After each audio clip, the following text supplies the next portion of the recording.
그것은 복된 소식이요 기쁜 소식이다. 헌재 재판관님들께서 머리 아닌 가슴에 용솟음 치는 사랑의 복음을 전파하게 하소서. 윤석열 파면이 헌정수호. 헌재는 정치적 흥정 말라. 환웅이 천부인을 지니고 신단수 아래 신시를 펼친 후에 아사달 조선의 사람들이 이토록 애절하게 한 마음으로 하나의 소식을 기다린 적은 없었다.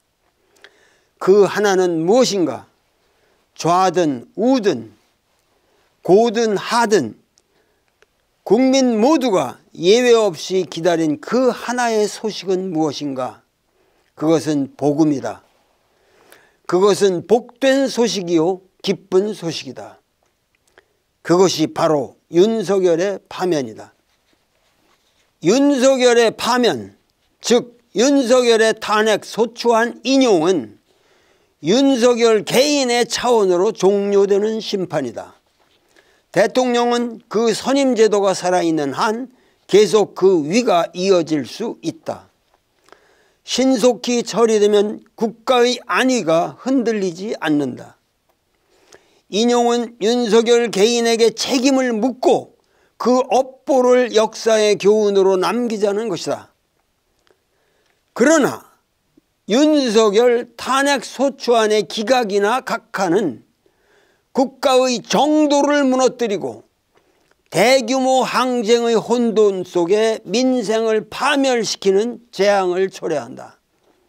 탄핵 소추가 소송 조건을 구비하지 않았다고 심의 자체를 하지 않는 각하는 본 소추안에 적용되지 않는다.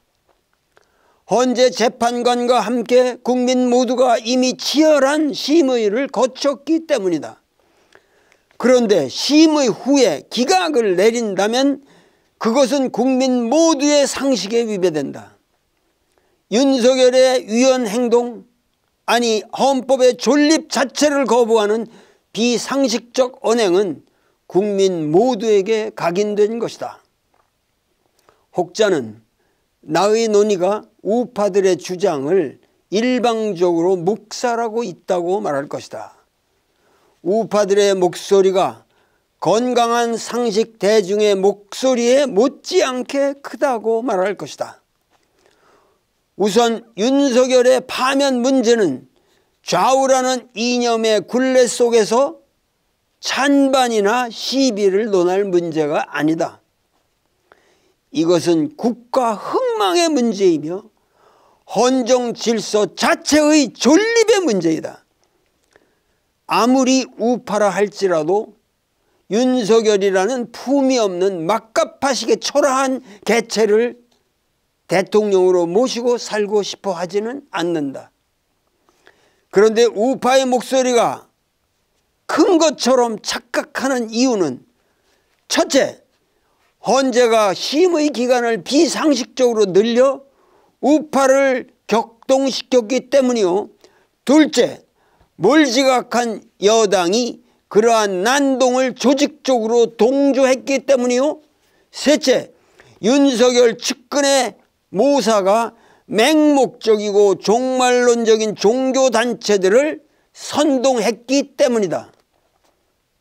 우리 국민들은 탄핵소추안이 헌재에 제출되었을 때 너무도 상식적인 결론이 도출될 수밖에 없다고 믿었기에 어떠한 경우에도 헌재 재판관들은 국민 대중의 편에 서서 국가의 위기를 구원하리라고 믿었다. 국민 대다수가 마음을 졸이면서도 막연한 믿음 속에서 재판관들을 격려하는 아름다운 심성을 유지했다. 민생이 파탄 지경에 이르러도 원망 없이 거리로 나섰다. 평화를 기원했고 하느님의 구원을 확신했다. 재판관은 정감이나 이미 나를 지배하고 있는 개념에 치우친 인간의 마음에서가 아니라 하느님의 마음으로 헌법이라는 보편적 가치를 구현하리라고 믿었다. 우리는 헌재 재판관들을 하느님으로 모셨다. 홍익 인간의 보편사의 열망이 실현되리라고 믿었다.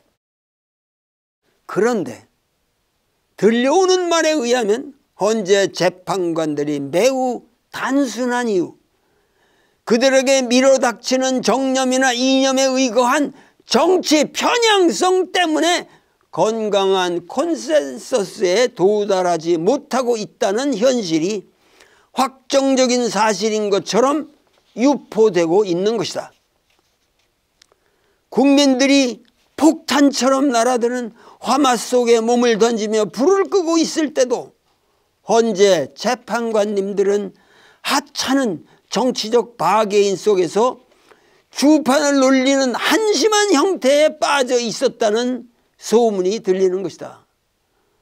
올해가 을사년이다. 대한민국은 민주공화국이며 그 공화국됨은 헌법에 의하여 보장된다. 헌법재판소는 법률 자체가 헌법에 위배되는가 아닌가를 따지는 초사법적 고등기관이다.